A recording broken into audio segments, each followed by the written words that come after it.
Hello everyone, अन्यॉन्सेयो, नमस्ते and welcome back to my channel Kiki Cap. आज मेरा एग्जाम डे है, जिस डे का मैं बहुत ज्यादा इंतजार करती हूँ। इसलिए नहीं क्योंकि मुझे बहुत पसंद है मुझे एग्जाम लिखना, इसीलिए ताकि जल्दी से खत्म हो और मेरे दिमाग से टेंशन निकले। कोरिया में क्या होता है, आपका एग्जाम जो होता है वो एक ही दिन में 2 हो जाता है, एक ही दिन में 1 हो जाता है और एक ही दिन में 3 भी हो जाते हैं, किसी किसी के 4 भी होते हैं।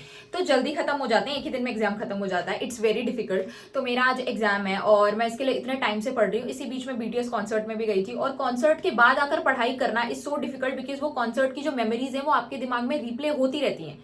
तो आप पढ़ ही नहीं पाते हो, कंसंट्रेशन हो ही नहीं पाता है। तो मैंने बहुत ही ज्यादा मुश्किल से जितना मुझसे हो सका उतना पढ़ा और जो मेरा सिलेबस है वो इतना ज्यादा डिफिकल्ट है कि उसमें जो टर्मिनोलॉजीज है वो इंग्लिश में याद करना इतना मुश्किल हो जाता है, तो कोरियन में याद करना कितना ज्यादा मुश्किल होता है क्योंकि because it's based on semiotics. तो उसे पढ़ना और एग्जाम लिखना इतना मुश्किल है, इतना मुश्किल है। ऐसा लगता है कि मैं ये क्यों पढ़ रही हूँ, मुझे रियल लाइफ में कहाँ काम आएगा। लेकिन स्टिल अगर आपको एग्जाम में पास होना है, और बात यह ना कि मेरे लिए सिर्फ पास होना नहीं है, मैं स्कॉलर हूं तो मुझे 80 से ऊपर लाना ही पड़ेगा। 80% से ऊपर आप नहीं लाते तो आपको स्कॉलरशिप पे इफेक्ट होता है, स्कॉलरशिप ले भी लेता है। तो मुझे बाकी लोगों से थोड़ी सी एक्स्ट्रा मेहनत करनी पड़ती है। और क्योंकि मेरे बाकी जो फ्रेंड्स हैं उनके पास ये सब्जेक्ट नहीं है तो वो नहीं एग्जाम देते इसका, तो मेरे को इतना ज्यादा स्ट्रेस रहता है, इतना ज्यादा स्ट्रेस रहता है। लेकिन मैं जैसे तैसे पढ़ के एग्जाम देती हूँ।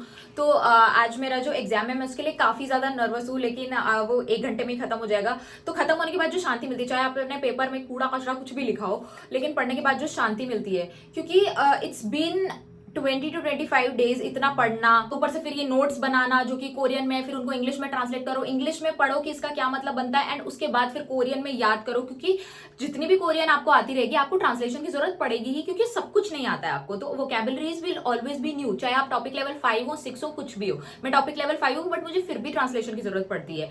तो मैं ट्रांसलेट करती हूँ इंग्लिश में, फिर समझती हूँ क्या, फिर उसको कोरियन में याद करती हूँ। तो बहुत लंबा प्रोसेस होता है और बहुत डिफिकल्ट हो जाता है, और उसको इतने टाइम तक याद रखना, जब तक एग्जाम ना हो तब तक वो और भी डिफिकल्ट है ना। तो इट्स माई लास्ट एग्जाम और मैं एग्जाम एग्जाम लिखूंगी। उसके बाद मुझे ऑफिसेज जाना है, मेरे को काम है उन ऑफिसेज में, 2-3 ऑफिसेज जाना है मुझे, अपने हाउस रेंट के पेपर्स भी लेने हैं। तो एग्जाम के बाद मैं ये सब निपटाऊंगी और मैं सैलून जाऊंगी अपने हेयर ट्रांसफॉर्मेशन के लिए, क्योंकि अब मैं बोर हो गई हूँ इनसे। तो अपने हेयर ट्रांसफॉर्मेशन के लिए मैं सैलून जाऊंगी, क्योंकि मैं बहुत एक्साइटेड हूँ उस चीज के लिए। पेपर में क्या आएगा क्या नहीं आएगा उस चीज के लिए मैं एक्साइटेड नहीं हूँ, और ना ही मुझे कुछ आता है। लेकिन क्या मैं फिर भी पेपर लिखूंगी? हाँ, क्योंकि वो लिखना जरूरी है। क्या मुझे पढ़ाई पसंद है? नहीं, लेकिन मजबूरी में करनी पड़ती है। ठीक है, मैं ऐसी लड़की नहीं हूँ कि मुझे तो पढ़ाई बहुत पसंद है, आप लोगों को कैसे पसंद नहीं है। नहीं, मुझे पढ़ाई बिल्कुल पसंद नहीं है, लेकिन करनी पड़ती है, इसीलिए मैं करती हूँ। ठीक है। और मैंने जैसे पहले भी बताया कि मेरे पेरेंट्स काफी स्ट्रिक्ट थे जब तक मैं 12th में थी, तो उन्होंने मुझे बहुत आदत लगा दी। अब कि मैं पढ़ाई करती हूँ और मेरे मार्क्स नहीं आते तो मैं बहुत रोने लग जाती हूँ अभी भी। हालांकि वो अब तो उन्हें तो कोई फर्क नहीं पड़ता, तू पास हो फेल हो तेरा लाइफ है, तुझे जो करना है कर।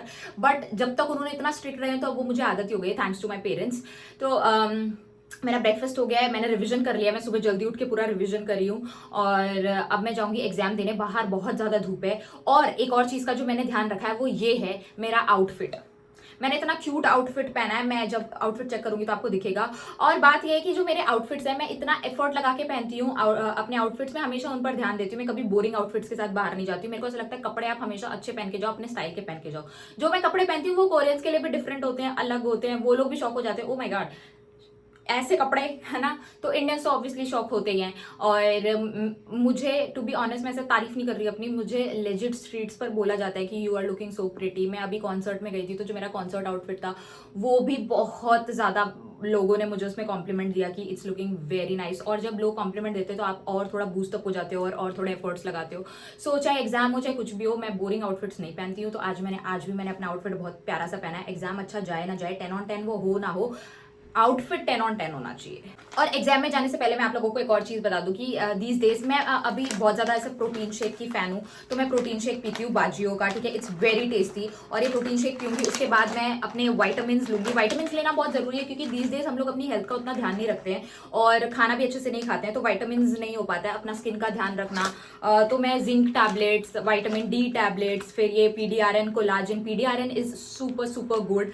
तो कोलाजन कैप्सूल्स लेती हूँ, जिसमें इसमें शायद व्हाइट टमेटो है, या it has glutathione and white tomatoes along with collagen, जो आपकी स्किन को बहुत अच्छा लगता है। मैंने जब से लेजर ट्रीटमेंट कराया है मेरी स्किन थोड़ी सी इंप्रूव हुई है, और आप देख सकते हैं हालांकि पूरी इंप्रूव नहीं हुई है, टेक्सचर्ड स्किन अभी भी है, लेकिन it's getting better and better. तो मैं ये दीज डेज में पीडीआरएन लेती हूँ, कोलाजन जो होता है वो। अपना प्रोटीन शेक पीकर और कोलाजन पीने के बाद मैं जाऊंगी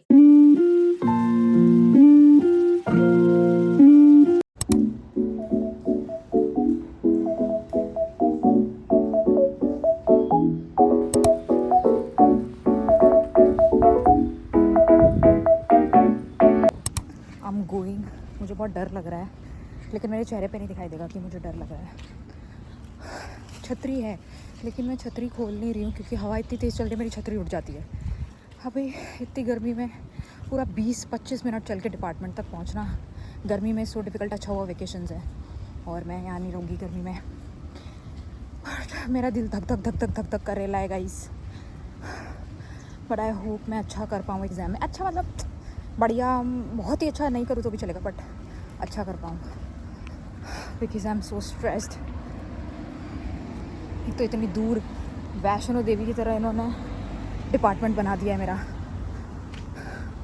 थक गई है बैडी बहुत, बैडी को रेस्ट चाहिए, बैडी थक गई है।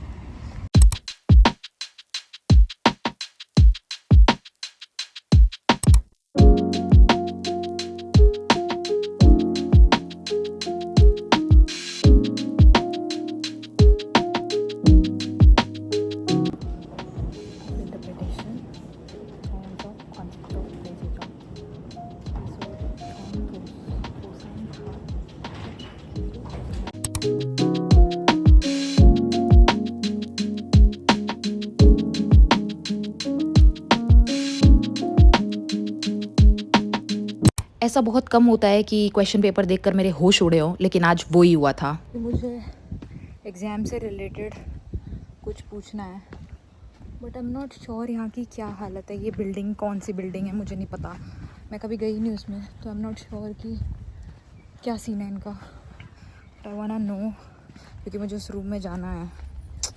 मैं थक गई हूँ भाई अपनी यूनिवर्सिटी से भी। मैं उसकी इन्फॉर्मेशन के लिए आई थी यहाँ पे।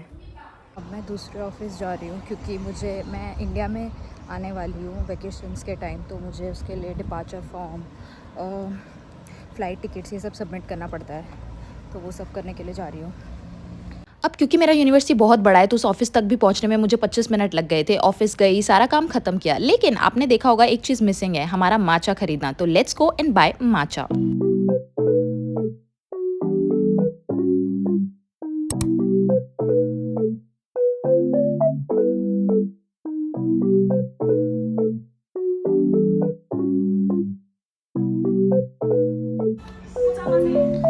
हो जा।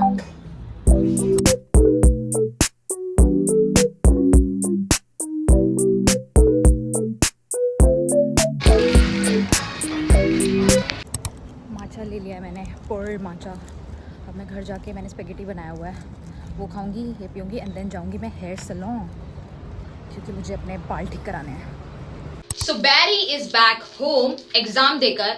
एग्जाम मेरा, मैं ये नहीं बोलूंगी फुल ऑन फुल बहुत ही अच्छा, लेकिन ठीक गया। पिछली बार जैसा मेरा गया था मिड टर्म्स में, उससे तो बहुत ही अच्छा गया है। और मैं स्टिल कुछ आंसर्स को लेके कॉन्फिडेंट तो नहीं थी, लेकिन मैंने फिर भी कोई ब्लैंक नहीं छोड़ा, कुछ तो लिखो क्योंकि उसी के भी मार्क्स मिल जाए क्या पता। तो मैं यही बोलूंगी कि बहुत ही डिफिकल्ट था, और जो लोग पढ़ाई में इंटरेस्टेड नहीं है वो कोरिया ना आए, सिर्फ घूमने आए, क्योंकि मैंने कुछ लोग देखे जो आ जाते फिर उनसे होता नहीं और वो यहाँ पे स्ट्रेस में आ जाते हैं, and then suicidal thoughts, depression, anxiety, ये सब आने लगता है। तो मैं यही सजेस्ट करूंगी कि बहुत ज्यादा पढ़ना पड़ता है मत आओ। और कुछ लोग कहते हैं इससे बड़े हम जेईई की तैयारी कर लें, प्लीज कर लो भाई, कर लो, मैं तो कह रही हूँ कर लो, अच्छी बात है, अच्छी जॉब मिलेगी। तो फिर एग्जाम तो मैंने दे दिया, जैसे तैसे मेरा ये स्ट्रेस तो निकल गया है, लेकिन अभी मुझे अपने बाल ठीक कराने है, सैलून जाना है। तो सैलून जाती हूँ मैं तो आराम से 3-4 घंटा लग जाता है, और 3-4 घंटे में तो मैं भूखी मर जाऊंगी। और कोरिया में क्या होता है, इंडिया में जब मुझे भूख लगती थी तो कुछ ऐसा होता नहीं था, लेकिन कोरिया में जब आपको भूख लगती है तो आपका पेट इतनी तेज आवाज करने लगता है कि आपके आसपास जितने भी 6-7 लोग हैं सबको पता चल जाता है कि आप भूखे हो। तो मेरे को बहुत एम्बैरेसिंग लगता है, इसलिए मैं कहीं भी जाती हूँ मैं मेक श्योर करती हूँ कि मेरा पेट भरा रहे, ताकि वो आवाज ना आए और मैं एम्बैरेसिंग ना हो। तो जब आप के ड्रामास देखते हैं तो उसमें देखते हैं कि बहुत तेज आवाज आ रही होती है पेट से और भूख लग रही है, पता चल जाता है, वो एक्चुअली ट्रू है, वो सिर्फ ड्रामा के लिए नहीं किया गया है। दोस्तों, माचा में मेरी जान बसती है, मतलब मेरी जान देकर माचा खरीद लूं मैं, इतना टेस्टी लगता है मुझे इसके बिना चलता ही नहीं। अब मुझे लगता है मुझे माचा चाहिए ही चाहिए। और वो भी ये मैंने पर्ल माचा लिया है, पर्ल माचा में अर्ल ग्रे टी मिक्स है, ठीक है, बहुत सारे ऑप्शंस अवेलेबल है। तो अर्ल ग्रे टी माचा लिया है मैंने आज, वो भी गुमचा से। Oh my God, it's so tasty. तो मैं जल्दी से खा लेती हूँ, उसके बाद हम लोग सैलून चलते हैं। मेरा फेवरेट हेयर सैलून बंद था तो मैंने सोचा दूसरे पर पूछती हूँ, बट वहाँ भी मुझे रिजर्वेशन कराना पड़ता, इसलिए मैंने सोचा चलो ग्रोसरी शॉपिंग करके घर ही चले जाते हैं क्योंकि सैलून्स तो बंद है। तो दोस्तों जिस सैलून में मैं बाल कराती हूँ वो बंद है, और मैं जब दूसरे सैलून गई जो मेरे फ्रेंड ने मुझे रेकमेंड किया था, उन्होंने बोला कि आप रिजर्वेशन करोगे तो आप कल लाना। अगर मेरे को कल ही कराना है तो मैं अपने रेगुलर सैलून में भी करा सकती हूँ। तो आज तो मैं अपने बालों को ठीक नहीं करा पाऊंगी, मुझे ऐसे ही घूमना पड़ेगा। तो मैं अभी सोच रही हूँ मैं कैफे जाके पढ़ाई करूँ, क्योंकि मैं ऑलरेडी कैफे में जाके माचा खल लेकर आके खर्चा कर चुकी हूँ, या फिर मैं लाइब्रेरी में जाऊँ, लाइब्रेरी में जाके पढ़ाई करूँ, क्योंकि एग्जाम तो खत्म हुआ है लेकिन अभी भी रिसर्च पेपर्स बाकी है जो मुझे सबमिट करने हैं, तो मुझे वो रिसर्च पेपर्स लिखने हैं। सो आई एम थिंकिंग कि मैं कहाँ जाके करूँ ये सब, कहाँ जाके, लाइब्रेरी जाऊं या कैफे जाऊं, अभी तक मैं सोच रही हूँ। तो मैंने अपनी फ्रेंड को पूछा है कि वो कब फ्री होगी, अगर उसे लाइब्रेरी चलना है तो हम लाइब्रेरी चले जाएंगे, नहीं तो फिर अगर मेरे को अकेले जाना है तो मैं कैफे जाके पढ़ाई करूंगी, क्योंकि मुझे तो पढ़ाई करने से मतलब है। सो दोस्तों I am going to cafe, क्योंकि मेरी जो फ्रेंड है उसका अकेडमी 10 बजे खत्म हुआ, तो मैं 10 बजे तक वेट नहीं कर सकती लाइब्रेरी जाने का। तो मैं सोच रही हूँ कि मैं कैफे में जाके पढ़ाई कर लूँ। तो let's go to cafe.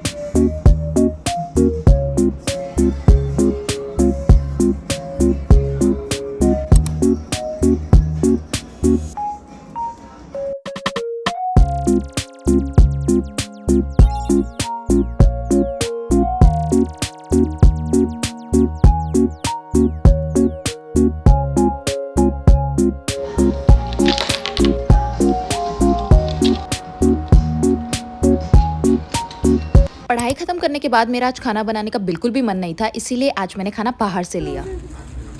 저거 풀때 소심해 국물. 네.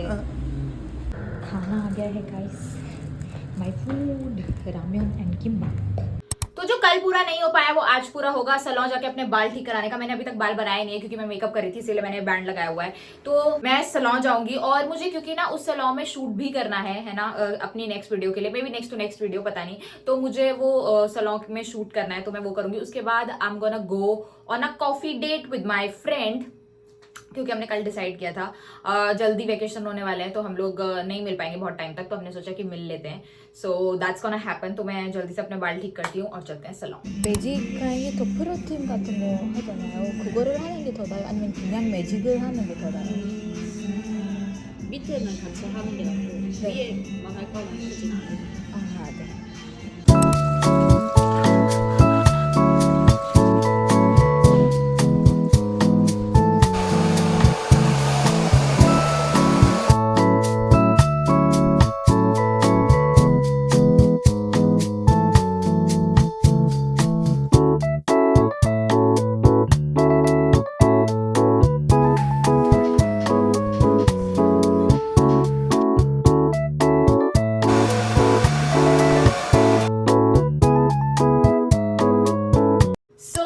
Done with my hair, और अभी मैं एक हफ्ते तक ऐसे ही रखूंगी और उसके बाद मैं इसे और कटवा लूंगी, क्योंकि मुझे बाल थोड़े और छोटे करने हैं। और फिर मतलब मुझे शॉर्ट हेयर बैडी बनना पसंद है। पहले मैं लंबे बाल रखती थी, बट अब जब से मैं छोटे रखने लगी तब से मुझे आदत हो गई है, तो मुझे बाल छोटे ही चाहिए। और इतनी देर बैठ के मेरी जो कमर में दर्द हुआ है ना, अब मुझे अपना असाइनमेंट सबमिट करना है, मतलब पहले पूरा करना है फिर सबमिट करना है। एग्जाम खत्म हो गया इसका ये मतलब नहीं कि असाइनमेंट्स नहीं मिलेंगे, असाइनमेंट्स हैं वो भी देने हैं एग्जाम के साथ साथ, तो वो मुझे खत्म करना है। एंड उसके बाद जैसा कि मैंने कहा था कि मुझे कॉफी डेट पर जाना है अपनी फ्रेंड के साथ, तो मैं वहां जाऊंगी।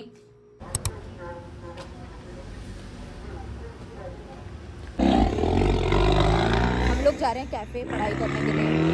ठीक है, असाइनमेंट करना है क्योंकि हमें। I got my hair done today. Yeah, it doesn't seem like it's done. ओए कभी मेरी तारीफ नहीं करती, मुझे गुस्से आ गया। अच्छा तो अब हम जाएंगे पढ़ाई करेंगे। असाइनमेंट करना बाकी है मेरा, असाइनमेंट मैं करूँगी। ठीक है एंड ठीक है। हर स्टे इज गोना एक्सपायर सून, तो उसकी चिंता कर रही है। Like her, she's expired. I am exclusive, I don't know yet. मैंने केक लिया है क्योंकि मुझे ड्रिंक नहीं चाहिए थी, ब्लैक फॉरेस्ट केक। और अब हम असाइनमेंट करेंगे यहाँ पे बैठ के।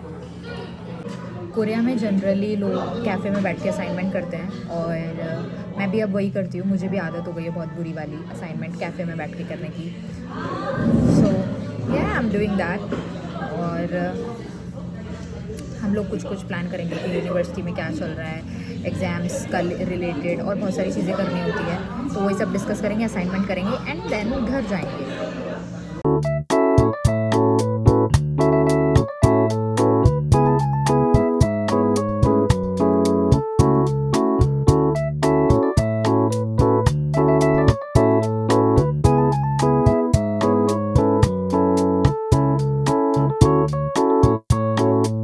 हमने असाइनमेंट कर लिया है और अब रात के 11:30 हो गए हैं, तो अब हम घर जा रहे हैं क्योंकि कैफ़े बंद होने वाला है। और बहुत ही अच्छा सेशन था, असाइनमेंट हो गया है पूरा। अच्छा बहुत ही ठीक है। ठीक है, तो बस अब मैं चाहती हूँ कि मैं अब चुपचाप घर जाऊँ। खाना नहीं खाया मैंने, तो आज तो लेट हो गया है, खाना खाऊंगी। I need to eat, I am starving. So He's not eating. She's not eating. I thought he's a man. इस वीडियो के लिए बस इतना ही। आई होप आप लोगों को ये वीडियो पसंद आया होगा और मेरी बिजी लाइफस्टाइल अच्छी लगी होगी। सून वेकेशन होने वाला है, तो आई am gonna See you in enjoy. India. I'll see you guys in the next video. Bye bye.